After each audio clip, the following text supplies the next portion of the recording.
जय जय श्री हरिवंश प्रशंसित सब दुनी सारा सार विवेकित कोविद बहुगुनी।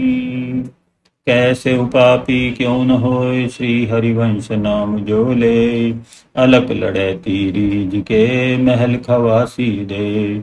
महिमा तेरी कहा कहो श्री हरिवंश दयाल।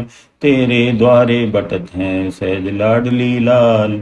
करुणा निधि और कृपा निधि श्री हरिवंश उदार। वृंदावन रस कहन को प्रकट धर्यो अवतार। प्रातः श्रृंगार आरती व सेवा करने के पश्चात आज रसिकों के आग्रह पर श्री हित हरिवंश महाप्रभु आनंद मग्न होकर श्री जी का नखसिक वर्णन कर रहे थे। ब्रज नव तरुणी कदम्ब मुकुट मणि श्यामा आज बनी। नखसिक लो अंग अंग माधुरी मोहे श्याम धनी। यों राजत कबरी गुथित कच कनक कंज वदनी। चिकुर चंदिकनी बीच अरद विदुमानो ग्रसित फनी। पद गा रहे थे तभी आ पहुंचे श्री नरवाहन।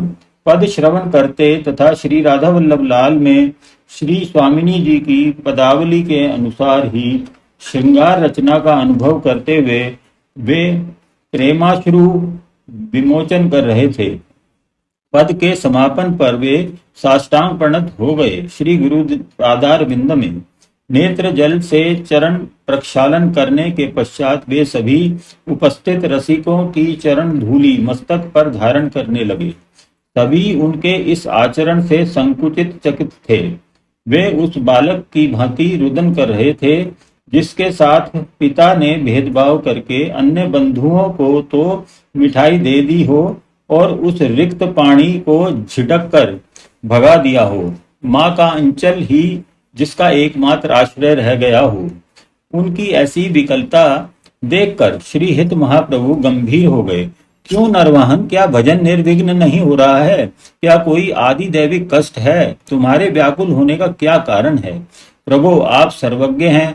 मेरी स्थिति का सही ज्ञान ही आज मुझे पीड़ा पहुंचा रहा है। मैं तो समझ बैठा था उस दिन मंत्र ग्रहण करने के पश्चात कि अब मुझे आपकी छत्र छाया शरणागति प्राप्त हो गई तो श्री जी की करुणा का पात्र भी हो गया। परंतु अब जब सभी आपके प्रेमी जन श्री वृंदावन की दिव्य स्थलियों का दर्शन कराए, श्री स्वामिनी जी की नैसर्गिक अंग राग प्राग गंध का अनुभव आनंद ले आए तथा उनके स्नान सरोवर का पान कर उनके विरोधी अथवा तटस्थ भी उनके शरणाश्रित बन गए, यहाँ तक कि अन्य रसिक उनके अलंकारों की ध्वनि सुनकर लीलानुमान लगाकर परमानंद प्राप्त कर पाए, वहां मैं उस स्तर पर कहीं भी नहीं था। मुझे यही पीड़ा सता रही है। मैं इस उपलब्धि का पात्र कब और कैसे बन सकूंगा भगवान? नरवाहन का मानो हृदय विदीर्ण हुआ जा रहा था अपनी तुच्छता पर, अपनी अवहेलना पर। श्री हरिवंश समझ गए उसके मन की वेदना को, उसके अहम को आघात पहुंचा है। मुस्कुराते हुए समझाने लगे, राजन अभी तुम तन से श्री स्वामिनी जी के सेवक बने हो, मन से नहीं। सिंह भूखा तो रह लेता परंतु वह घास नहीं खाता, इसलिए उसका भूखा रहना व्रत करना तो नहीं कहलाएगा ना। तुम्हारा मन परिवर्तित हुआ है परंतु अभी स्वभाव परिवर्तित नहीं हुआ है। तुम्हारे मन की इच्छा में ईर्ष्या स्पष्ट झलक रही है, जबकि मैं तुमसे कह चुका हूँ श्री जी का मंत्र जप करते हुए प्रतीक्षा करो। वे तो अहेतु की कृपा करने वाली हैं। जिस प्रकार मलिन धरातल को मलिन वस्त्र से स्वच्छ नहीं किया जा सकता, उसी प्रकार षड गुणेश्वर्य संपन्न प्रभु को षड विकार युक्त हृदय में विराजमान नहीं किया जा सकता। जब मंदिर का धरातल ही स्वच्छ न हो तो उसमें स्वच्छ निर्मल प्रभु के विराजने योग्य सिंहासन कहां से आएगा? जब प्रभु ही नहीं होंगे तो उनकी आराध्या श्री राधा कहाँ विराजेंगी? आप सत्य कह रहे हैं प्रभु, संस्कार तथा स्वभाव शीघ्र नहीं बदलता। आप ही कृपा करके मुझे इसका उपाय बताएं दीनानाथ। नरवाहन फूट फूट कर रो रहा था। दर्याद्र हो गए श्री महाप्रभु। देखो, तुमको तुम्हारे मन मंदिर को स्वच्छ करने वाली वस्तु प्राप्त हो चुकी है। दृढ़ विश्वास रूपी करों से पश्चाताप के गर्म नेत्र जल द्वारा, गुरु पर श्रद्धा रूपी मार्जनी से, मंत्र के सतत जप रूपी औषधि का प्रयोग करके जमे हुए ममता अहंता के मैल को एक सेवक जैसे बार बार स्वच्छ न होने तक कक्ष स्वच्छ करता है, साफ करते रहो। तभी वे उचित अवसर पर तुम्हें अवश्य ही दर्शन देकर कृतार्थ करेंगी। मुझे भी कभी दर्शन देंगी। उत्सुक बालक मानो माँ से कह रहा हो कि यदि मैं उत्पात नहीं करूंगा तो क्या आप मेरा प्रिय खिलौना मुझे दे देंगी। हंस पड़े इस हठी किंतु भोले भक्त की बातों पर श्री चरण महाप्रभु। नरवाहन, कामना करना अच्छी बात है, ईर्ष्या बुरी। कामना अदम्य लालसा ही तो इष्ट की प्राप्ति कराती है। वहीं ईर्ष्या इष्ट से दूर, बहुत दूर ले जाती है। प्रभु की सेवा में प्रभु चरणार विंद के दर्शनों की निरंतर लालसा काम क्रोध लोभादिक विकारों को स्वतः ही सुखा देती है। दास या दासी बनने की कामना अहम का मूलोच्छेदन कर देती है और तब कृपालुता की राशि नंद नंदन संजीवनी श्री स्वामिनी जी जीव को अपना कैंकर्य प्रदान कर बड़भागी बना देती है। नरवाहन के अंतरपट खुल गए। उसने अपनी भूल को समझा। अभी तो मैं श्री जी के स्वरूप को पहचानता तक नहीं, मात्र श्री राधा वल्लभ लाल के दर्शन गुरुदेव की कृपा से कर लिए तो क्या मैं जगन नियंता की भी जो स्वामिनी हैं उनके दर्शनों का अधिकारी हो गया। मुझे तो सर्वप्रथम उन करुणामयी को ध्यान करने के लिए उनका स्वरूप श्री गुरुदेव से जानना चाहिए। सोचते हुए वह श्री गुरुदेव के सम्मुख एक सच्चे जिज्ञासु की भांति बैठ गया। प्रभु, मैं बोना हाथ में लकुट लेकर चंद्रमा को छूना चाहता था। आपने मुझे मेरी भूल समझाकर उचित पथ प्रदर्शित किया है। अब आप यदि मुझे पात्र समझें तो श्री स्वामी जी के स्वरूप को समझाने की कृपा करें। मैं अपने मन की शंका आपकी कृपा के बल पर ही आपके सम्मुख प्रस्तुत करने की धृष्टता कर रहा हूँ। श्री राधा तो वृषभान बाबा की बेटी हैं। फिर ये श्री वृंदावनाधीश्वरी श्री राधा कौन है? श्री विश्वान दुलारी तथा श्री निकुंजेश्वरी नित्य रास रस मुग्धा प्रियतम प्रमत्ता आनंद सुधा स्वरूपिणी श्री स्वामिनी राधा एक ही हैं अथवा दो? नरवाहन की इस जिज्ञासा से श्री हित महाप्रभु को अत्यधिक प्रसन्नता हुई। अबोध बालक को मिठाई का स्वाद तो चखाया जा सकता है, परंतु उसके निर्माण की विधि नहीं समझाई जा सकती। बेसन से ही निर्मित अनेक मिठाइयों के भेद कैसे बताए जाएं?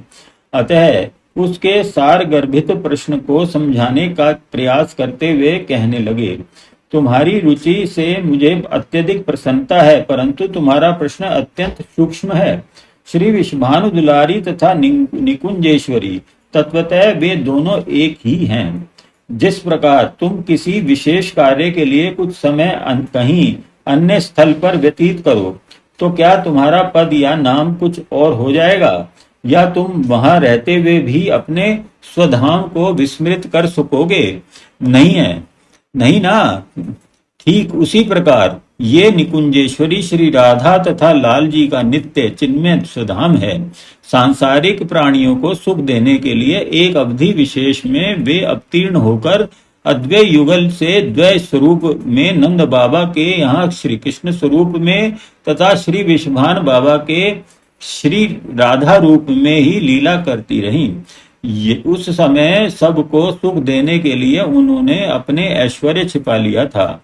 यह वृंदावन भी मेरे आने से पूर्व जैसा मृणमय था आज भी है, वैसा ही हरा भरा बन गया था। जबकि प्रिया प्रियतम उस काल में भी यहाँ आते सभी कुछ चिन्मय ऐश्वर्यवान हो जाता था। अतः जब वृषभानपुरवासिनी राधे होती हैं तो सदैव अपने बाबा की पोर पर राजकुमारी की भांति सखियों के साथ क्रीड़ा करती रहती हैं।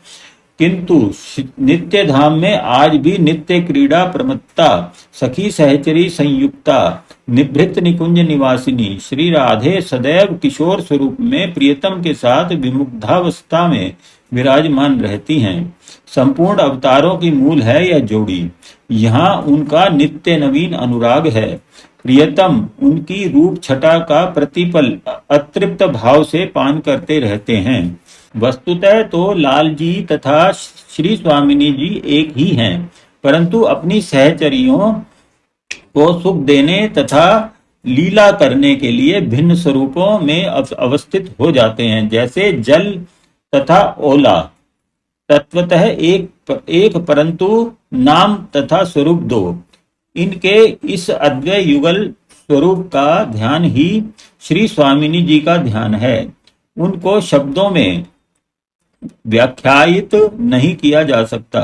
गूंगे को स्वाद की अनुभूति तो होती है, परंतु अभिव्यक्ति असंभव है। उसी प्रकार इनका स्वरूप ज्ञान अनुभव गम्य है, अवर्णनीय है। इसके लिए तुम यहाँ के रसिकों से श्री राधा सुधा निधि का अभ्यास कर लो, उसका पाठ मनन एवं चिंतन करो। तुम्हें स्वतः ही श्री स्वामिनी जी की अनेक लीलाओं की अनुभूतियां होने लगेंगी। तदुपरांत ही उचित अवसर पर इस विषय पर चर्चा करना अधिक समीचीन रहेगा। श्री गुरुदेव के वचनामृत से आश्वस्त हो गया दुविधाग्रस्त नरवाहन। श्री हित हरिवंश महाप्रभु ने पूरणदास जी तथा नवलदास जी को श्री राधा सुधा निधि को सुनाने, स्मरण कराने तथा प्रतिलिपि प्रदान करने की आज्ञा प्रदान की। 1 वर्ष से अधिक हो चुका था। अब तक नवल को श्री हित महाप्रभु के शरणापन्न हुए। श्री हित महाप्रभु के स्व अनुभूति प्रसूत पद नवल के कंठ से सजीव से हो उठते थे। श्रोता मंत्र मुग्ध हो जाते, रसिक जनों के नयन स्वतः ही मुंद जाते और तब पदों का भाव उनमें वर्णित श्री प्रिया प्रियतम की लीला मूर्त हो जाती। युगल भर रास नृत्य करते प्रतीत होते। श्री गुरुदेव की कृपा से प्राप्त इस नव जीवन में पूर्व घटित सुखद दुखद सभी कुछ विस्मृत हो गया था। स्मरण थी तो एकमात्र श्री राधा वल्लभ लाल की अगाध सौंदर्य राशि। रूप लावण्य नवल का पूर्वापेक्षा और भी अधिक निखार आ गया था। उनको देखकर ही यह समझा जा सकता था कि चिंता तथा चिंतन में क्या अंतर होता है। जिस दिन परमानंद जी को श्री राधा वल्लभ लाल की युगल झांकी कराई थी, उस दिन नील पीत 2 ज्योतियों के सभी ने जहां दर्शन किए थे, नवल जी ने स्वर्ण गौर कांति युक्त नीलांबर धारिणी के रक्तिम ओढ़नी ओढ़े, मुस्कान युक्त अधर पर नथ की मुक्ता की चमक तथा आशीर्वाद देती मुद्रा में दर्शन किए थे। तदंतर सबसे सुनकर ही उनको यह ज्ञान हो पाया था कि 2 ज्योतियों में एक नील ज्योति भी थी। सेवा कुंज के रास मंडल में जब श्री जी ने उनको घुंघरू प्रदान किया तथा श्री जी ने हित हरिवंश महाप्रभु को बताया कि यह घुंघरू मैंने स्वेच्छा से कृपा पूर्वक नवल को प्रदान किया है, उसके दूसरे दिन प्रातः ही श्री महाप्रभु जी ने नवल को न केवल मंत्र दान करके कृतार्थ किया, अपितु दीक्षित करते समय उनको कंठी के साथ ही वह घुंघरू भी प्रदान कर दिया जो नवल ने उनको ही भेंट कर दिया था। साथ ही यह आदेश भी दिया कि इस घुंघरू को सदैव हृदय पर धारण किए रहना, अपने से विलग मत करना। उसी दिन से वे प्रेमी मत्त दशा में अहर्निश मंत्र जप करने लगे। श्री हित जी की कृपा से वे उसी दिन नवल धूसर से नवलदास बैरागी बन गए तथा श्री स्वामिनी जी की कृपा से जो सिद्धियां वर्षों तक अभ्यास करके भी योगी जनों को दुर्लभ होती हैं, वे अष्ट सिद्धि नवनिधि उनको स्वतः ही प्राप्त हो गईं। नवल में अपना तो कुछ था ही नहीं, अतः उनको इस उपलब्धि का ज्ञान ही नहीं हुआ। हाँ, अष्टांग योग की अंतिम गति समाधि उनकी संगिनी बन गई। उनकी मंत्र जप करते करते कब भाव समाधि लग जाएगी कुछ कहा नहीं जा सकता। उनकी कुंडलिनी स्वतः जागृत हो गई थी तथा श्वास स्वतः ही दीर्घावधि में चक्र भेदन करती हुई चलने लगी थी। कुछ ही दिनों में मंत्र जप अनाहत नाद के रूप में होने लगा था। वे प्रातः मंगला से पूर्व गंगू गोविंदा मेधा तथा रंगा के चरण स्पर्श गुरु भ्राता के भाव से करते। जो सेवा करते उनसे पूछ कर करते तथा राजभोग के पश्चात सेवा कुंज में तमाल वृक्ष के नीचे बैठकर मंत्र जप करते करते समाधिस्थ हो जाते। कितनी ही बार तो श्रीहित महाप्रभु ही उनकी समाधि भंग करवाते। वे पद गान करते तो लीला दर्शन होता, समाधिस्थ होते अथवा शयन करते मंत्र जप निर्विघ्न श्वास के साथ साथ चलता रहता। श्री स्वामिनी जी की कृपा स्वरूप प्राप्त उनका चरण नुपुर उनके अंग से निरंतर पुण्य पराग की मादक गंध का विकीर्णित करता रहता। नुपुर उनकी कुंदन काया तपह पूत योगी की भांति प्रकाश पुंज प्रतीत होने लगी थी। दृष्टि ठहरती ही नहीं थी। वे सर्वथा अपना जीवन गुरु प्रदत्त ही मानते थे। सारी उपलब्धियों में उन्हें श्री गुरुदेव की कृपा ही परिलक्षित होती थी।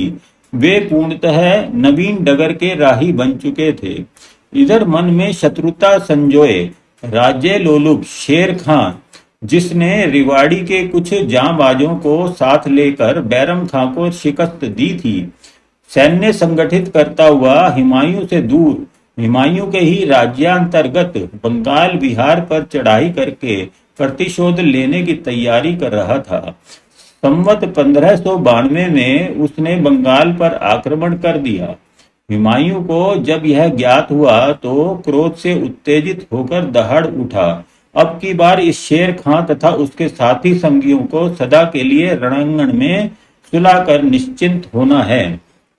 बैरम खां, जिसे रिवाड़ी के दूसरों का अभी तक वध न कर पाना सदैव मानसिक अशांति दे रहा था, आज प्रतिशोध पूर्ण करने का उचित अवसर समझकर क्रोधाग्नि में घृत डालने के समान हव्य की स्मृति दिलाते हुए कहने लगा, आप बजा फरमाते हैं बंदा परवर। शेर खां के कुछ साथी तो अब बहुत दिनों से हुजूरे आला के कैद खाने में अभी तक मटर गश्ती कर रहे हैं। क्यों ना यह नेक काम अल्लाह के नाम पर उन्हीं के कत्ल से अंजाम दिया जाए। हुमायूं चौंक उठा। कौन कैद में है उनका साथी? हम अपने हाथ से उसे सजाए मौत देकर बिस्मिल्लाह करेंगे। प्रश्नवाचक दृष्टि बैरम खां पर टिक गई थी। रिवाड़ी के दूसरों को अभी भूले नहीं होंगे शहंशाह, जिनके कारण आपके इस नाचीज गुलाम की जिंदगी खतरे में पड़ गई थी। यदि आप वक्ती सूझबूझ से काम न लेते तो बंदा उसी दिन खुदा के खलक का नजारा देख रहा होता। ओ, तुमने इतने दिनों तक कहा क्यों नहीं? अब कोई और तो बाकी नहीं बचा है। जहां तक मुझे याद आ रहा है, हमने रेवाड़ी को हाथियों के पांवों से कुचलवा दिया था। वैसे तो बचे कुचे बाशिंदे गिरफ्तार कर लिए गए थे, फिर भी कोई बाकी हो तो सबको पकड़वा मंगाओ। सबका सर कलम करने के बाद ही कूच करेंगे बंगाल की ओर। बैरम खां को मुंह मांगी मुराद मिल गई। अत्याचार का एक बार फिर तांडव नृत्य होने लगा। रक्त मुख लग जाने पर कुत्ता भी जैसे रक्त पिपासु हो जाता है, उसी प्रकार इन नर पिशाचों को खून बहाकर तृप्ति मिलती थी। रेवाड़ी तो पहले ही जन शून्य हो चुका था, वहां इनकी प्यास कौन बुझाता। अन्य ग्रामों में रक्त की होली खेलते, अपनी दरिंदगी की हैवानियत की करतूतों से आतंकित करते, अपनी रक्त तृषा को शांत करते। किसी से पता चला एक दूसर गवैया साधु के वेश में वृंदावन में गोस्वामी श्री हरिवंश महाप्रभु के समीप रहता है।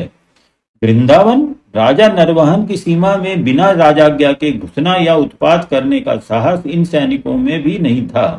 उन्होंने लौटकर बैरम खां को उपरोक्त सूचना दे दी। बैरम खां ने तुरंत ही शाही मोहर युक्त आदेश पत्र देकर 2 सैनिकों को वृंदावन रवाना कर दिया। श्री हित हरिवंश महाप्रभु श्रृंगार आरती के पश्चात आनंद से श्री जी की झांकी कर रहे थे। सम्मुख ही रसिक मंडली विराजमान थी। कभी गंगा यमुना तो कभी नवलदास जी पद गा रहे थे।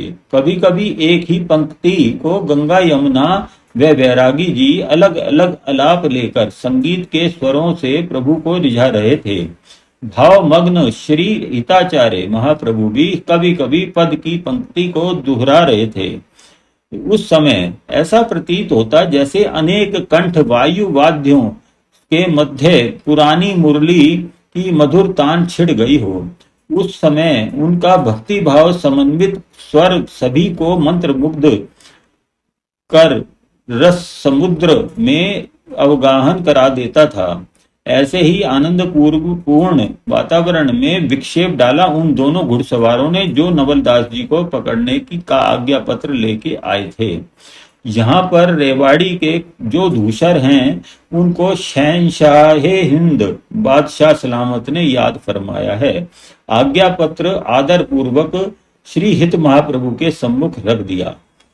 सभी विस्मृत थे इस अप्रत्याशित निमंत्रण पर, परंतु स्वयं श्री हित महाप्रभु ने इस मौन को भंग करते हुए वातावरण की गंभीरता को अपनी मधुर मुस्कान से सरस करते हुए आज्ञा प्रदान की। बैरागी जी, जब इतने आदर तथा आग्रह पूर्वक शहंशाह ने तुम्हें स्मरण किया है तो अवश्य ही दिल्ली हो आओ।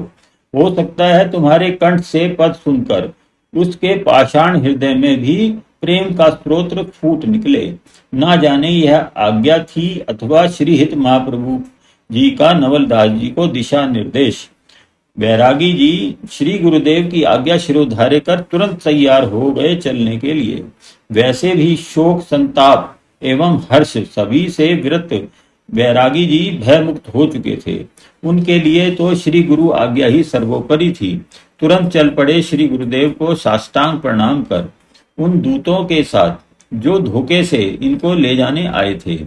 यहाँ से अश्वारोही अपने साथ ही ले गए थे, परंतु दिल्ली की सीमा में पहुंचते ही सैनिकों ने नवलदास जी को पशुवत लोह श्रृंखलाओं से जकड़ लिया।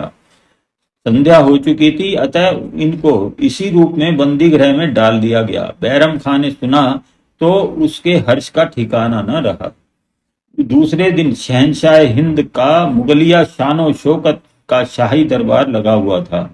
बैरम खान ने इस नए पकड़े गए दूसर का साधु बनकर छिपने का संपूर्ण वृत्तांत बादशाह को नमक मिर्च लगाकर सुना दिया था। बादशाह ने ऐसे ढोंगी दूसर को मारने से पूर्व पर पीड़ा प्राप्त आनंद अनुभूति हेतु सभागृह में बुलवाया। आदेश प्राप्त होते ही बंदी गृह रक्षक ने नवलदास जी को दरबार में उपस्थित कर दिया। अब भी वे जंजीरों से जकड़े हुए थे, परंतु उनके मुख पर वही मस्ती थी। दिव्य आभा से उनका मुखमंडल प्रदीप्त हो रहा था। जब उन्होंने दरबार में बादशाह को दरबारी नियमानुसार प्रणाम नहीं किया तो बैरम खान ने मयान से तलवार खींच ली। काफिर जात, तू समझता है कि तेरे इस फकीराना ढोंग से हम लोग तेरे मुरीद बन जाएंगे? शहनशाह हिंद का सिजदा न करके तूने दरबारे मुगलिया की तौहीन की है। लेकिन बादशाह ने बैरम खां को बीच में ही रोकते हुए शांत स्वर में कहा, बैरम खां, तलवार म्यान में और जुबान मुंह में बंद करो। जिस आदमी की मौत तय है उसकी गुस्ताखी पर गुस्सा क्यों? ऐसा आदमी जुबान दराज तो हो ही जाता है, लेकिन हम उसका अतीत जानना चाहते हैं, इसीलिए इसको यहाँ बुलवाया है। अब जब तक हम कोई दूसरा हुक्म जारी न करें तब तक तुम इसकी और निगाह भी मत उठाओ। बैरम खां बादशाह के इस बदले हुए रुख को देखकर भीगी बिल्ली की भांति चुपचाप नीची गिरबार करके बैठ गया। शहंशाह हुमायूं ने नवलदास जी के भजन तेज से उद्दीप्त मुखमंडल से प्रभावित होकर उनसे प्रश्न किया, क्या तुम अपनी जात और दरबारे मुगलिया की शान में गुस्ताखी करने का कारण बताना पसंद करोगे? नवलदास जी ने कुछ क्षणों तक बादशाह की ओर देखा तथा अचानक अट्टहास करते हुए बोले, जाति भैया, हमारी जाति वही है जिसमें हमारा जन्म हुआ है। हम तो अपने राधा वल्लभ लाल के वंश के हैं तथा किसी का आदर अनादर तो ऐसे ही है जैसे चर्मकार एक जोड़ी जूते को किसी शुष्क चर्म पर रख दे। इसमें क्या जूते का आदर व चर्म का अनादर हो जाएगा? इस भूमि की मिट्टी को खनन करके उसको दूसरी भूमि पर आकाश की ओर कुछ ऊंचा उठवा लेना, नाम कुछ भी दे दो, रहेगी तो मिट्टी ही। तुम्हारे चर्म में भी वही मिट्टी है जो मेरे चर्म में है। फिर किसको नमन करता। हाँ, जिस कारीगर ने इस संसार को बनाया है, मेरे और तुम्हारे चर्म को बनाकर उसमें मति, गति, स्थिति तथा रति दी है, उस परम पिता श्री राधा वल्लभ लाल को मैं प्रतिदिन प्रणाम करता हूँ। उसी को तुम अल्लाह कहकर स्मरण करते हो, जिसने मुझे इस परम पिता से परिचित कराया, उस गुरु को नमन करता हूँ। अल्लाह से के तो सभी बंदे हैं, लेकिन जात तो भिन्न भिन्न होती है। श्री नवलदास जी ने बादशाह को विस्मित एवं जिज्ञासु देखकर समाधान करते हुए कहा, जिस प्रकार स्वर्ण के अनेक आभूषण होते हैं, परंतु आभूषणों के अनेक नाम होने पर भी होता वह स्वर्ण ही है, उसी प्रकार जड़ चेतन सभी का निर्माण तत्व एक ही है। फिर जाति दूसरी कहाँ हुई। जिस प्रकार आम से आम, बबूल से बबूल तथा पशु से पशु उत्पन्न होता है, उसी प्रकार भगवान से भक्त ही की उत्पत्ति होती है। अतः हमारी जाति भी वही है जो हमारे इष्ट की है। अतीत जीवन की जाति का इस स्वरूप में ना तो स्मरण है न संबंध है। श्री स्वामिनी जी ने कृपा करके जब अपना बना लिया, तो फिर अन्य बातों से हमको क्या लेना क्या देना। रसिकों की रहनी सहनी तो आप जैसे सांसारिक जीव कैसे समझ सकते हैं। बादशाह भी गंभीर हो गए। दूसरों को मृत्युदंड तथा शेर खान से जंग पर जाने की बात विस्मृत हो गई। हुमायूं को बुरे दिन देख चुका था, पीरों फकीरों का मुरीद था, परंतु धन का तथा अधिकार का दंभ पचाना बहुत कठिन होता है। यही दंभ तो मनुष्य को दानव बना देता है। आज हुमायूं को अपना दंभ दृष्टिगोचर न होकर नवलदास जी की बातों में दम प्रतीत हुआ। एक मृत्युदंड का पात्र बादशाह को चुनौती देता प्रतीत हुआ। उसने अपनी उत्तेजना को मन ही मन दबाकर कहा, यदि यही बात है फकीर, तो हम तुम्हारी संसार से निराली उस रीति को जरूर देखना चाहेंगे। दुनिया में रहते हर इंसान का यही शरीर ही धर्म है, इसी की जाति होती है, नाम होता है, और यही सुख दुख मान अपमान आदि की अनुभूतियां भी कराता है।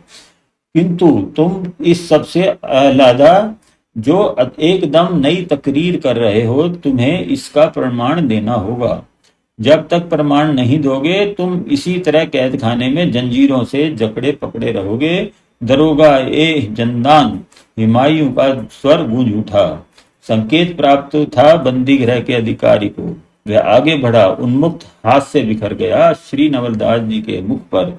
श्री गुरुदेव का स्मरण करते हुए उन्होंने बादशाह की बात में से ही उसे सूत्र रूप में ही मर्म समझाना कहा, जो को जरे जंजीर तन तो तोरू सत सात, प्रेम तंतु अटक्यो नवल मटक्यो तनक न जात। अट्टहास कर उठा हुमायूं, क्या फकीराना अंदाज है, क्या खूबसूरत शब्दों का जाल है। जंजीरों को तोड़ सकता है परंतु हिल नहीं सकता। बादशाह की इस व्यंग्योक्ति पर बैरम खान सहित सभी दरबारी भी हंस पड़े, परंतु बादशाह का क्रोध जो उसने अभी तक दबा रखा था, अब उसकी वाणी पर आ ही गया। तुमने कहा ना, हम संसारी आदमी रसिकों की बात नहीं समझते। बेवकूफ ढोंगी, फकीराना लिबास और अल्लाह की बातें करने से तू अपनी मौत को नहीं टाल सकता। तू देवाड़ी का दूसर ही है और अन्य दूसरों के साथ मौत को गले लगाने को तैयार हो जा, वरना अपना करिश्मा दिखा, नहीं तो अपना करिश्मा दिखा। बादशाह के आदेश के साथ ही बंदी गृह अधिकारी श्री नवलदास जी को दरबार से बाहर ले आया। बैरम खान, जो मन ही मन और भी अधिक जल रहा था, क्रोध से दरबार के बाहर आकर अधिकारी से कहने लगा, इसको काल कोठरी में बंद करना, साथ ही इसकी इन जंजीरों को और कस देना तथा काल कोठरी की दीवार में गड़ी हुई तीनों ओर की जंजीरों से जोड़ देना, ताकि यह जरा भी हिल न सके। इसको खाना पहुंचाने की भी जरूरत नहीं है। जब तक खुद ब खुद बादशाह सलामत याद ना फरमाए, तुम इसकी जानिब रुख भी मत करना। तब यह सब जंजीरों को तोड़कर खुदा खुदा का प्यारा हो जाएगा। इसने जो जंजीर तोड़ने का दावा किया है, वह बात रह जाएगी। बंदी गृह अधिकारी ने बैरम खां का आदेश का अक्षरशः पालन कर श्री नवलदास जी को लोहे की जंजीरों से बंदी गृह की काल कोठरी में बंद कर दिया। 3 दिन व्यतीत हो चुके थे उपरोक्त घटना को। हुमायूं बंगाल की ओर कूच की तैयारियों में व्यस्त रहा। बैरम खां सेना की समुचित व्यवस्था में तथा रक्षा मंत्री दिल्ली व उसके आसपास की सुरक्षा व्यवस्था में व्यस्त रहे।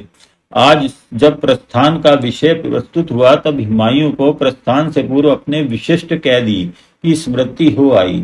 नवलदास जी की भव्य मूर्ति मानस पटल पर उभरते ही उसने दारोगाए जिंदान से कहा, उस सूफी कैदी को दरबार में तुरंत हाजिर करो जिसे 3 दिन पहले कैद खाने में हथकड़ी, बेड़ी, तोप के अलावा जंजीरों से जकड़ने का हमने हुक्म दिया था।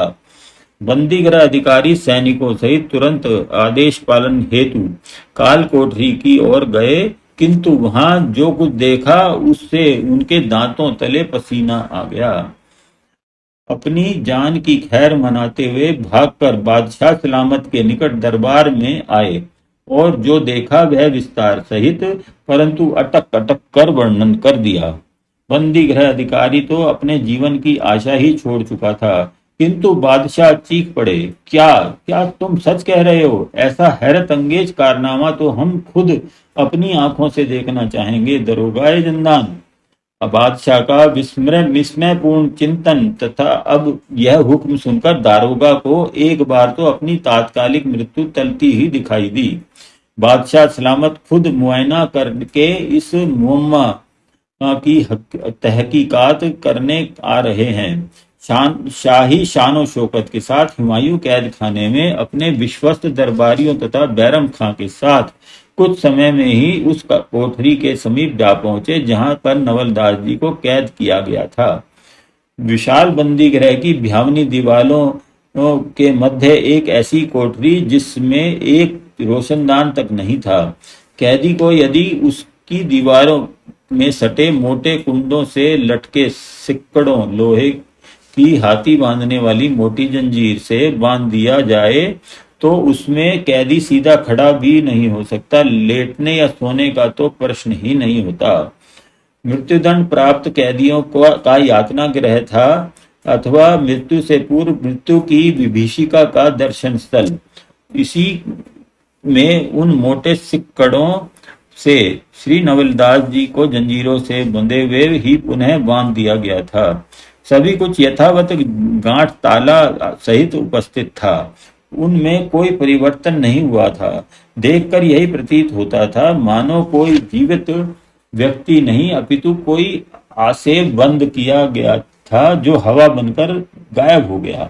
मां बदौलत यह कयास तो लगा ही नहीं सकते इस मंजर को देखकर कि किसी दगाबाज का कारनामा है यह, परंतु वह निकला कैसे, कब निकला था, कहाँ गया, यह तो पता चलना ही चाहिए। उसे कहीं से भी खोज कर पकड़ कर लाओ। नाना प्रकार की अटकलें लगाते हुए सभी लौट आए। बादशाह जहां इसे करिश्मा समझ रहे थे वहीं बैरम खां मक्कारी। सेनापति सैनिकों को हुक्म दे रहा था कि तभी एक मौलवी सूफी जिस पर हुमायूं की श्रद्धा थी बोल पड़ा, बंदा परवरदिगार का बंदा भागता नहीं है, इसलिए इसे इधर उधर खोजना बेकार है। ऐसी करामात करने वाला वाकई फकीर सच्चे सूफी आशिक हैं। उसकी तलाश तो मुझ नाचीज की राय के मुताबिक वही करवाइए जहां से उसे पहले तलब किया गया था। बादशाह को यह बात पसंद आई। तुरंत 2 रहस्यवारों को श्री वृंदावन जाने का फरमान जारी कर दिया। साथ ही यह भी अच्छी तरह समझा दिया गया उसके साथ किसी प्रकार की बदसलूकी ना की जाए, इस बात का खास ख्याल रखा जाए। जिस दिन श्री हित महाप्रभु के समीप से घुड़सवार श्री नवलदास जी को ले गए थे उसके अगले दिन संध्या को आरती के पश्चात श्री हित महाप्रभु ने नित्य के अभ्यासानुसार नवलदास जी द्वारा पदगान का स्वर ना सुनकर कहा, नवल आज तुम चुप कैसे हो? क्या श्री जी को पद नहीं सुनाओगे? रसिक जन कहने ही वाले थे, महाराज आज जब वे हैं ही नहीं, आपकी आज्ञा पाकर दिल्ली गए हैं, तो पद कौन गाएगा। तभी नवलदास जी का स्वर सुनकर सब चौंक पड़े। आश्चर्यचकित मुड़कर सभी ने देखा कि नवलदास जी संध्या समय जानकर अप्सरा अनुकूल अपने सुललित कंठ से पद गान करते हुए चले आ रहे हैं, ऐसे जैसे यमुना स्नान करके आने में कुछ विलंब हो गया हो। वही मस्ती, वही मधुरता, श्री हित महाप्रभु बस मुस्कुरा भर दिए। श्री नवलदास जी गुरुदेव के चरणों में परिणत हो गए और उनका आशीर्वाद वरद हस्त मस्तक पर पाकर धन्य हो गए। सभी रसिकों को जय राधे कहते हुए तथा स्थान बैठकर रस धारा प्रवाहित करने लगे। ना किसी ने कुछ पूछा, ना श्री नवल जी ने कुछ कहा। जय जय श्री राधे, जय जय श्री हरि वंश।